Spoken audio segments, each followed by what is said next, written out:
Que diriez-vous de pouvoir décoder les pensées les plus intimes? Ceci est possible grâce à une technique que l'on appelle la programmation neurolinguistique, également appelée la PNL.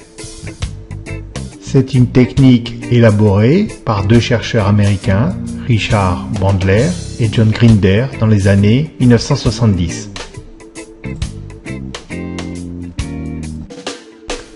L'une des techniques les plus puissantes de la PNL consiste à regarder les yeux de notre partenaire. En effet, la position des yeux traduit les opérations mentales à l'intérieur du cerveau. Ainsi, si les yeux sont par exemple en haut à gauche, notre partenaire est en train d'inventer une image. Si en revanche les yeux se trouvent en haut à droite, à ce moment-là, notre partenaire est en train de se souvenir d'une image qui a déjà existé auparavant. Si les yeux de notre partenaire se trouvent en bas à gauche, notre partenaire est en train de ressentir une émotion ou une sensation. Si notre partenaire a les yeux en bas à droite, à ce moment-là, notre partenaire se parle à elle-même. Si les yeux sont bien au milieu, notre partenaire se souvient d'une image qui a déjà existé. Si les yeux sont tout à fait à notre gauche, notre partenaire est en train d'inventer mentalement un son.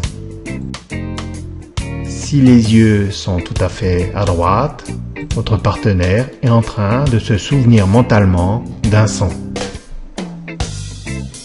Les yeux de notre partenaire nous donnent donc de nombreuses informations.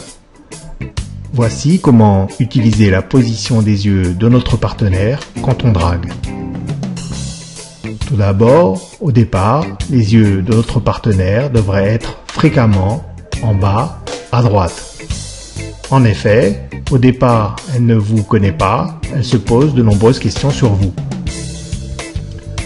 Ensuite, lorsque vous aurez exercé une influence très forte, au fur et à mesure, elle va atteindre un certain niveau de confiance.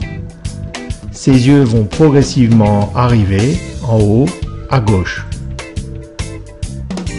Lorsque ses yeux seront en haut à gauche régulièrement, c'est qu'elle s'imaginera fréquemment avec vous. Lorsque votre technique de drague sera parfaite, ses yeux devraient aller progressivement en bas à gauche.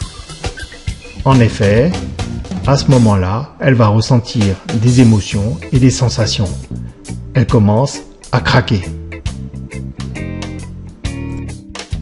Et si vous saviez comment faire pour toucher la partie du cerveau qui va la faire réagir?